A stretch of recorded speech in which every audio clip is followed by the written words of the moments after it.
اعوذ باللہ من الشیطان الرجیم، بسم اللہ الرحمن الرحیم۔ تمام حمد و ثنا اس پروردگار عالم کے لیے ہے جو عالمین کا پالنے والا ہے۔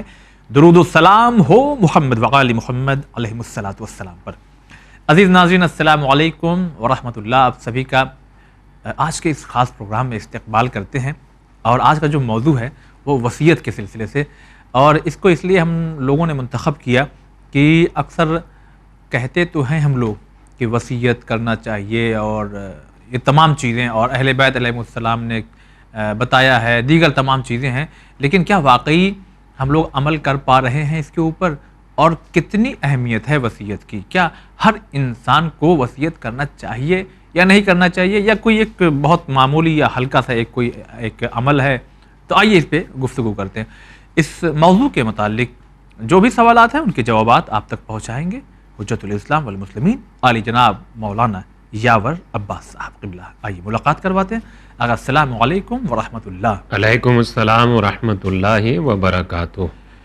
یوں تو سوالات بہت سے ہیں، لیکن ہمارے ویورز کو اگر آپ سب سے پہلے یہی بتا دیں کہ خود وصیت کے معنی کیا ہوتے ہیں، لغوی معنی اگر دیکھے جائیں۔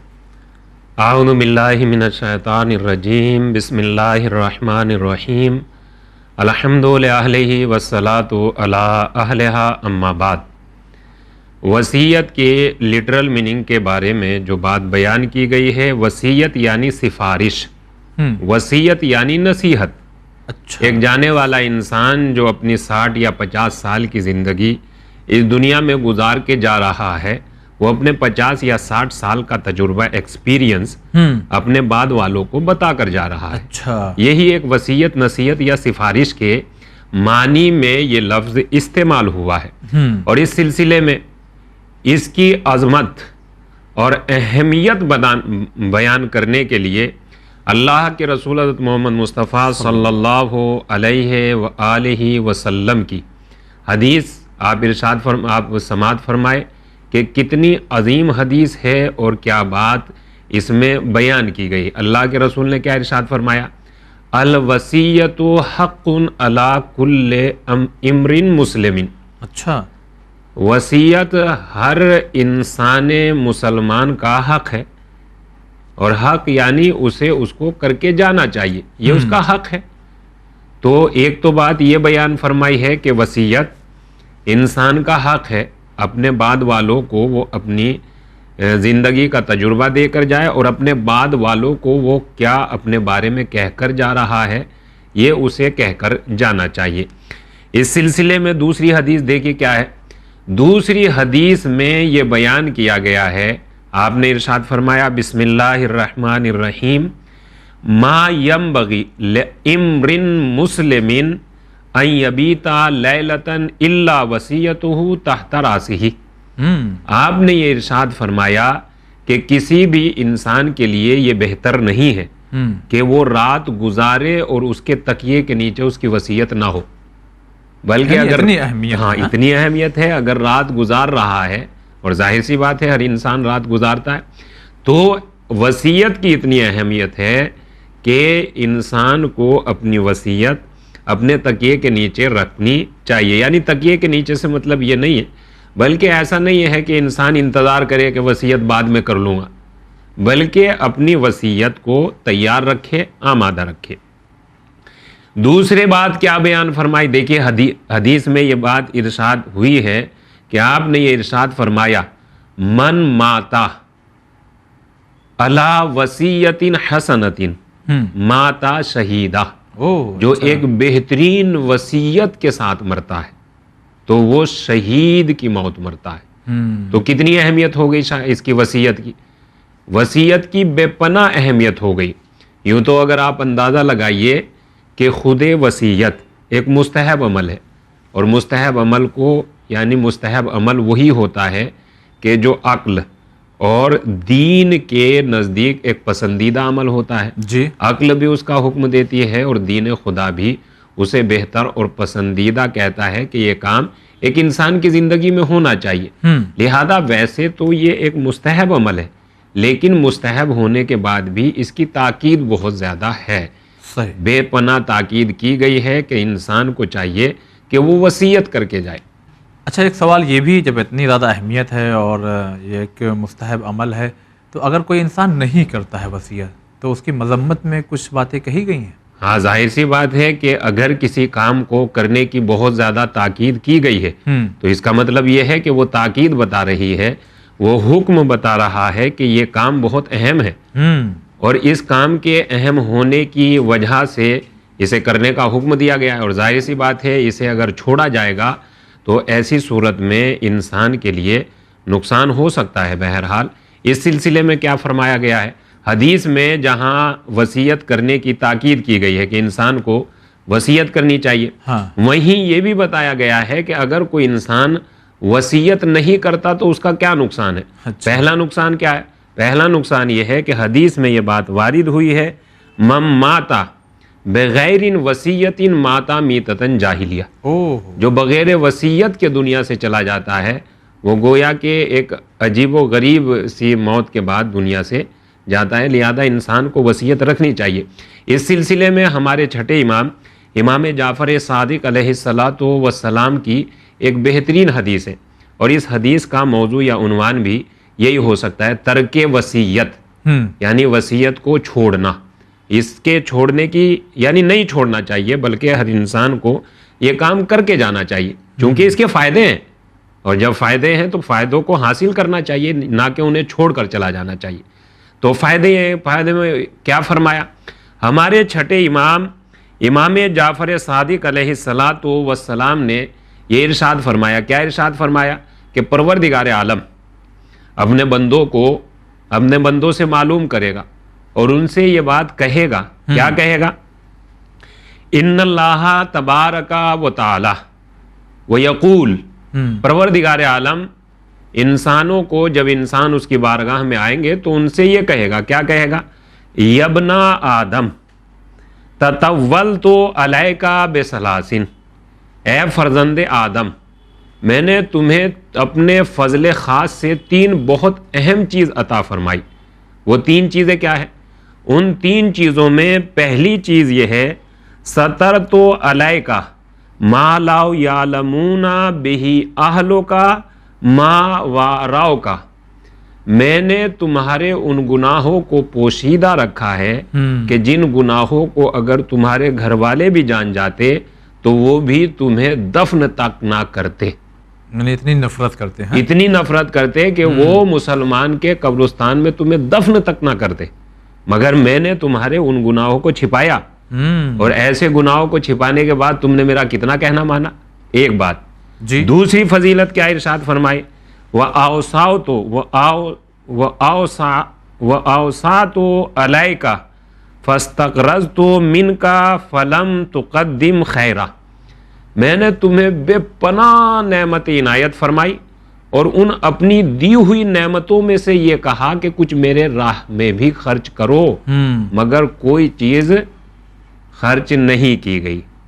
تیسری بات، وَجَعَلْتُ لَكَ نَظْرَةً عِنْدَ مَوْتِكَ فِي ثُلْثِكَ فَلَمْ تُقَدِّمْ خَيْرًا، اور پھر میں نے تمہیں یہ مہلت دی کہ اپنے مال میں سے تیسرے حصے کے لیے کوئی وصیت کر کے آنا، لیکن تم نے اس کی طرف کوئی دھیان نہیں دیا۔ تو اس سلسلے میں کیا کہا کہ پروردگار عالم انسان سے یہ معلوم کرے گا کہ جب میں نے تمہارے لیے ایسا کیا تھا اور کرنے کے بعد حکم بھی دیا تھا کہ ان نعمتوں کا بدلہ یہ ہے کہ جو نعمتیں ہم نے عطا کی ہے ان نعمتوں کو ہماری راہ میں خرچ کریں، لیکن انسان نے نہیں کیا۔ پھر ہم نے مال عطا کیا، اور مال عطا کرنے کے بعد اس کا تیسرے حصے میں سے وصیت کرنے کا حکم دیا تھا، مگر وصیت کی طرف کوئی خاص دھیان نہیں دیا گیا۔ تو اس سلسلے میں یہ اندازہ لگایا جا سکتا ہے، یا بآسانی یہ کہا جا سکتا ہے کہ وصیت کو ترک نہیں کرنا چاہیے، وصیت کو نہیں چھوڑنا چاہیے، بلکہ وصیت کر کے جانا چاہیے۔ جی اچھا، یہ بھی ہم پوچھنا چاہتے ہیں، کیونکہ جب بات وصیت یعنی یہ جو جملہ آتا ہے، کوئی کہتا ہے تو ایسا محسوس ہوتا ہے کہ کوئی ایک انسان ہے جو بوڑھا ہو چکا ہے یا بوڑھی ہو چکی ہیں، اب وہ وصیت کریں گے اپنے بچوں کو۔ کیا واقعی صرف ایسا ہی ہے یا چھوٹے بھی وصیت کر سکتے ہیں بڑوں کو؟ جیسا کہ اس سے پہلی حدیث میں یہ بیان ہو چکا ہے، ما ینبغی لامرئ مسلم، کسی بھی انسان کے لیے یہ بات بہتر نہیں ہے، کسی بھی انسان کے لیے، ہاں کسی بھی انسان کے لیے یہ بات بہتر نہیں ہے کہ وہ اپنی رات گزار دے اور اس کے تکیے کے نیچے اس کی وصیت نہ ہو۔ لہذا اس حدیث سے ہمیں یہ بات معلوم ہوتی ہے کہ کوئی سن یا کوئی وقت خاص نہیں ہے کہ اسی حد پر جا کر انسان کو وصیت کرنی چاہیے، چونکہ موت کا کوئی وقت نہیں ہے۔ صحیح۔ اور جب موت کا کوئی وقت نہیں ہے تو لہذا موت سے پہلے ہمیں یہ کام کر لینا چاہیے۔ لہذا اس سلسلے میں یہ ہے کہ ہر انسان کو اپنی وصیت تیار رکھنی چاہیے اور اپنی وصیت ایک دوسرے سے بیان کر دینی چاہیے۔ ہاں بہرحال یہاں ایک بات یہ سامنے آ سکتی ہے یا یہ ذہن میں آ سکتی ہے کہ وصیت کن سے کرنی چاہیے۔ ایک جانے والا انسان جو جا رہا ہے تو وہ کن سے وصیت کرے؟ تو اس سلسلے میں کوئی معین شخص یا کوئی خاص انسان مورد نظر نہیں ہے۔ ایک انسان جو جانے والا ہوتا ہے وہ اپنے دوستوں سے بھی وصیت کر سکتا ہے، اپنی اولاد سے بھی، اپنے رشتہ داروں سے بھی، اپنے کسی بھروسے مند انسان سے بھی وصیت کر سکتا ہے۔ وصیت کے سلسلے میں یہ کہا گیا ہے کہ جب انسان کو ایسا محسوس ہونے لگے کہ اب انسان کو اس طرح کے علامات اور اس طرح کے سائنز نظر آنے لگتے ہیں کہ شاید اب میری زندگی اختتام تک پہنچ رہی ہے، ختم ہونے والی ہے، لہذا جب ایسے سائن انسان کو دکھائی دینے لگے تو اسے چاہیے کہ وہ وصیت کرے۔ وصیت کسے کرے؟ والد بزرگوار اپنی اولاد کو وصیت کر سکتا ہے، اپنے دوستوں کو، اپنے رشتہ داروں کو، کسی بھروسے مند انسان کو وصیت کر سکتا ہے۔ اچھا، اب یہ بھی سوال پیدا ہو رہا ہوگا یقیناً ناظرین کہ کیا وصیت کریں، مطلب کیا کہیں؟ اس سلسلے میں جیسا کہ اس سے پہلے حدیث میں بیان کیا گیا ہے کہ وصیت جو کی جائے گی وہ چھوڑنے والا جتنا مال چھوڑ کر جا رہا ہے اس کے تیسرے ہی حصے کی سلس کہتے ہیں، یعنی اس کے مال کو اگر 3 جگہ پر تقسیم کیا جائے تو اس 3rd کی وصیت کی جائے گی۔ اچھا، بہتر اور لوجیکل یہ نہیں ہے کہ ایک انسان جتنا بھی کچھ چھوڑ کر جا رہا ہے اس سارے کی وصیت کر لے کہ یہ میرا سارے کا سارا مال اٹھا کر مثلا کار خیر میں لگا دیا جائے، یا اس سے ہاسپٹلز بنا دیے جائے، اسکول بنا دیے جائے، یا حسینیے بنا دیے جائے، یا مسجد بنا دیا جائے۔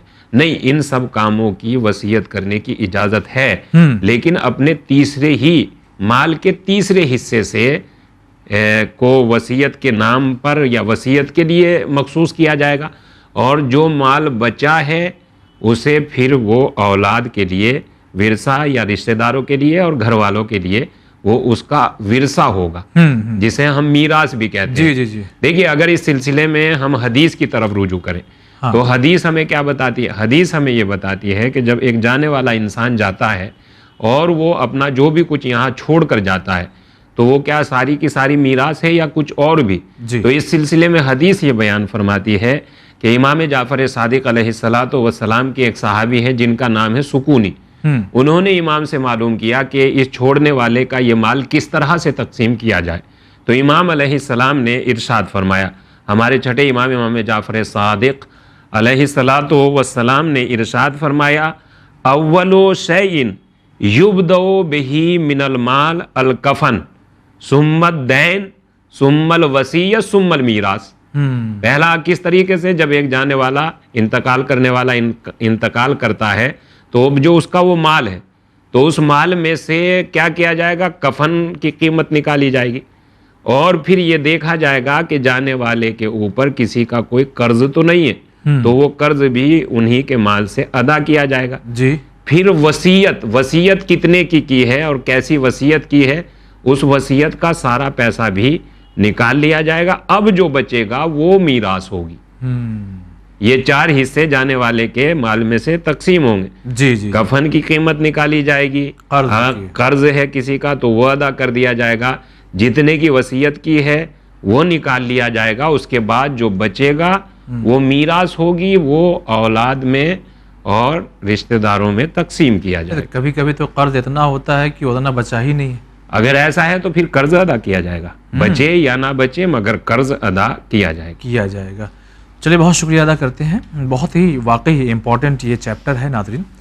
خود نبی اکرم حضرت محمد مصطفیٰ صلی اللہ علیہ وآلہ وسلم کی زندگی سے، کیونکہ ہر عمل ان کا ہمارے لیے جو ہے وہ آئیڈیل ہمارے ہیں، تو کچھ وصیت کے سلسلے سے ان کی زندگی سے کچھ آپ بیان فرمائیں۔ اس سلسلے میں یہ ہے کہ اللہ کے رسول حضرت محمد مصطفیٰ صلی اللہ علیہ وآلہ وسلم نے خود وصیت کرنے کا طریقہ بیان فرمایا ہے اچھا، کہ وصیت کس طریقے سے کرنی چاہیے۔ اس میں کیا ہوتا ہے؟ اس میں یہ ہوتا ہے کہ انسان جو جانے والا انسان ہے، جو دنیا میں پروردگار عالم کی بہت زیادہ نعمتیں استعمال کر رہا ہے اور کر کے اب جا رہا ہے، تو اس جانے والے انسان کو سب سے پہلے یہ چاہیے کہ انہیں ان نعمتوں کی طرف دھیان کرنا چاہیے جو اسے پروردگار عالم نے دی ہے، اور ان نعمتوں کی طرف دھیان کر کے اسے پروردگار عالم کا شکر ادا کرنا چاہیے۔ اور پروردگار عالم کا شکر، دیکھیے یہ پوری وصیت اللہ کے رسول کی یہ وصیت موجود ہے جو عربی میں لکھی ہوئی ہے، بس آسانی سے اس کا ترجمہ اردو میں سنتے رہیے، اگر عربی میں ہم پڑھیں گے تو اس میں بہت زیادہ کافی ٹائم لگے، ٹائم کی ضرورت ہے، لہذا ٹائم ہمارے پاس کم ہوتا ہے۔ اس میں یہ ہے کہ انسان کو کیا چاہیے، اور انسان کو اس بات کا خیال کرنا چاہیے، اور یہ تقریباً بارگاہ خداوندی میں دعا کرنی چاہیے کہ خدایا جس طرح سے تو نے مجھے اس دنیا میں نعمتوں سے، اپنی نعمتوں سے گھیرے رکھا ہے، کتنی عظیم نعمتیں، ہو سکتا ہے ہمارے پاس کوئی چھوٹی موٹی اگر چیز نہ ہو تو ہم اس سے بددل ہو جائیں اور مایوس ہو جائیں، اور ہم اپنے آپ کو مثلا بدقسمت اور بد نصیب سمجھنے لگے، جبکہ اگر ہم اپنے اندر ہی غور کریں تو ہمارے اندر پروردگار عالم نے اتنی نعمتیں رکھی ہیں، اتنی نعمتیں رکھی ہیں، اور ایسی ایسی نعمتیں رکھی ہیں کہ مارکیٹ میں جن کی قیمت نہیں لگائی جا سکتی، اور کسی دنیا کی کسی مارکیٹ میں یہ نعمتیں نہیں مل سکتی۔ یہ نعمتیں جو ایک انسان کو پروردگار عالم نے عطا کی ہے، ان نعمتوں کی اہمیت کا اگر اندازہ لگانا ہے تو یوں لگایا جا سکتا ہے کہ انسان سے، اگر کسی بھی انسان سے سامنے والا انسان یہ ڈیمانڈ کر لے کہ آپ مجھے اپنی دونوں آنکھیں بیچ دیجئے اور جتنی قیمت آپ چاہیں گے میں آپ کو ادا کرنے کے لیے تیار ہوں، بتائیے کوئی بھی بیوقوف سے بیوقوفی اس عمل کو کرنے کے لیے تیار نہیں ہوگا، کیونکہ یہ نعمت ہی اتنی عظیم ہے کہ پروردگار عالم نے انسان کو کتنی عظیم نعمتیں عنایت فرمائیں۔ لہذا پہلے ان نعمتوں کے بارے میں غور کرے، پھر پروردگار عالم کا شکر ادا کرے، اور اس کی بارگاہ میں یہ دعا کرے، خدایا جیسے تو نے مجھے اس دنیا میں نعمتوں سے گھیرے رکھا ہے، تیری نعمتیں مجھے گھیرے ہوئی تھی، ایسے ہی تو مجھے آخرت میں بھی نجات عطا فرما۔ یہ دعا کرنے کے بعد پروردگار عالم، یعنی یا وحشتی اندہ قربتی، یہ دعا ہے کہ تو نے ہی مجھے مصیبت میں سہارا دیا ہے، تو نے ہی میری مصیبت کو حل کیا ہے، اور تو ہی میرا بھروسہ ہے، اور تجھ پر ہی میں بھروسہ کرتا تھا۔ ان ساری باتوں کو سمجھنے کے بعد پہلے خدا کی بارگاہ میں اس کی نعمتوں کا، اس کے احسانات کا شکر ادا کرے، اور اس سے یہ امید اور یقین رکھے کہ وہی ہے کہ جو میری دوسری زندگی کو بہتر اور کامیاب بنائے گا۔ اور یہ سب کرنے کے بعد اب اپنی زندگی کا جو تجربہ ہے وہ بیان کرے، اور بیان کرنے کے بعد اب جو انسان چاہتا ہے وہ بیان کر دے کہ میں اتنا چھوڑ کر جا رہا ہوں، اس میرے چھوڑے ہوئے مال میں سے اتنا اتنا اتنا اتنا یہاں خرچ کرنا ہے۔ یہ وصیت کا طریقہ بیان کیا گیا ہے۔ دیکھیے وصیت جو بیان کی گئی ہے معصومین کی زندگی میں، ان وصیتوں میں سے بہت سی وصیتیں ایسی ہیں کہ جو ہماری زندگی میں بڑے فائدے لے کر آ سکتی ہیں۔ مثلا ایک انسان جو اس دنیا سے جا رہا ہے، جبکہ وہ اپنے بعد بہت کچھ چھوڑ کر بھی جا رہا ہے، اور اگر بغیر وصیت کے چلا گیا، جبکہ اسے وصیت یہ کرنی تھی کہ میرے اوپر اتنا اس کا قرض ہے وہ ادا کرنا ہے، اور میں نے یہ نیت کی ہے کہ میرے مال میں سے کسی کو، مثلا کہ میری نیابت میں سے کسی کو زیارت کرانی ہے، یہ کرانی، تو اس طرح سے وصیت کے بڑے فائدے ہیں، اور اگر یہ وصیت نہیں کی جائے گی تو انسان کو ان باتوں کا جواب دینا پڑے گا۔ جی اچھا، ایک سوال بالکل آخر میں ہم کرنا چاہتے ہیں ناظرین، یوں تو اور بھی یہ چیپٹر میں بہت سی باتیں ہو سکتی ہیں، لیکن جو بہت ضروری باتیں تھیں بس وہی ہم آپ تک پہنچا رہے ہیں اس محدود وقت میں۔ ایک جانے والے انسان نے وصیت کی، مگر جو اس کے بعد والے تھے ان لوگوں نے اس کی وصیت پر عمل نہیں کیا، تو اس میں شریعت کیا کہتی ہے؟ اس سلسلے میں قرآن کریم کے سورہ بقرہ کی آیت نمبر 180 اچھا اور آیت نمبر 181 180 181 جی، یہ دو آیتیں ہیں۔ ان دو آیتوں کے بارے میں اگر ہم غور کریں تو ان سے ہمیں پتہ چل جاتا ہے کہ وصیت کو کیسے کرنا چاہیے، اور وصیت میں اگر تبدیلی کی جا رہی ہے، بدل رہے ہیں یا اس پر عمل نہیں کر رہے ہیں، ایک مرتبہ یہ ہوتا ہے کہ وصیت کو بدل رہے ہیں، مثلا جانے والے نے وصیت کچھ اور کی ہے اور سننے والے نے اس وصیت کو بدل دیا، جی تو اس کا گناہ ہے۔ اچھا، اور ایک مرتبہ یہ ہے کہ وصیت پر عمل ہی نہیں کیا جا رہا ہے، تو اب اس میں دو صورتیں نکل کر آئیں گی۔ پہلی صورت تو یہ ہے کہ کیا یہ وصیت ایسی ہے کہ اس پہ عمل کیا جا سکے؟ صحیح، اگر وصیت ایسی ہے کہ جس پر عمل کیا جا سکتا ہے تو پھر تو عمل کرنا چاہیے، ٹھیک، اور اگر وصیت ایسی ہے کہ جس پر عمل ہی نہیں کیا جا سکتا تو پھر اس پر عمل کرنا ضروری نہیں ہے۔ جیسا کہ ہم نے اس سے پہلے بھی بتایا تھا کہ یہ پورے کا پورا کام ایک مستحب عمل ہے، واجب عمل نہیں ہے۔ لہذا اگر وصیت ایسی ہے کہ جو قابل عمل ہے تو پھر اسے بدلا نہیں جا سکتا، اچھا، بالکل سیم اس پر عمل کیا جائے گا۔ اور اگر وصیت ایسی ہے کہ جو قابل عمل نہیں ہے، سامنے والا اسے کرنے کی طاقت ہی نہیں رکھتا، تو پھر اس کی وصیت پر عمل نہیں ہو سکتا۔ یہ ہو سکتا ہے کہ جائز نہ ہو وہ کام، یا ہو سکتا ہے وہ کام جائز نہ ہو، یا ہو سکتا ہے وہ کرنے کی طاقت ہی نہ رکھتا ہو۔ جی جی، مثلاً کوئی ایک کچھ اس طرح کی وصیت کر دے کہ جو قابل عمل نہ ہو۔ اس سلسلے میں یہ ہے کہ جس کتاب سے ہم پڑھ رہے ہیں اس کتاب کا نام ہے اعمال الواعظین، اور اس کتاب کے لکھنے والے کا نام ہے سید ابراہیم لیلاوی۔ انہوں نے یہ بات لکھی ہے کہ ایک انسان ایک بہت بڑے آیت اللہ کی خدمت میں آیا، اور آنے کے بعد کیا کہا؟ آنے کے بعد سلام کیا، اور سلام کرنے کے بعد کہا کہ میرا ہمسایہ فوت ہو گیا، انتقال کر گیا ہے، لیکن اس نے جو وصیت کی ہے وہ وصیت اس طرح کی ہے کہ جو جائز نہیں ہے، تو اب میں کیا کروں؟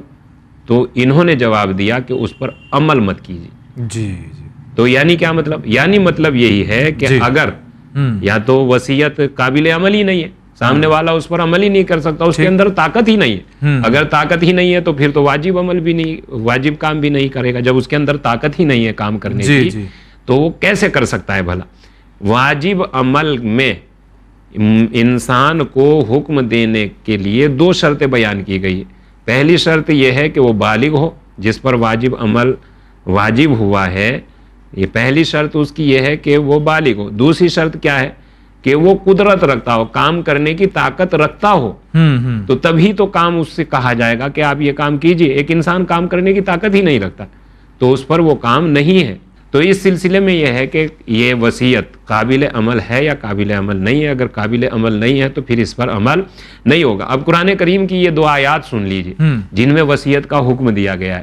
قرآن کریم کے سورہ بقرہ کی آیت نمبر 180 اور آیت نمبر 181، اس میں ارشاد پروردگار ہو رہا ہے، بسم اللہ الرحمن الرحیم، کتب علیکم اذا حضر احدکم الموت ان ترک خیرا الوصیۃ للوالدین والاقربین بالمعروف حقا علی المتقین فمن بدل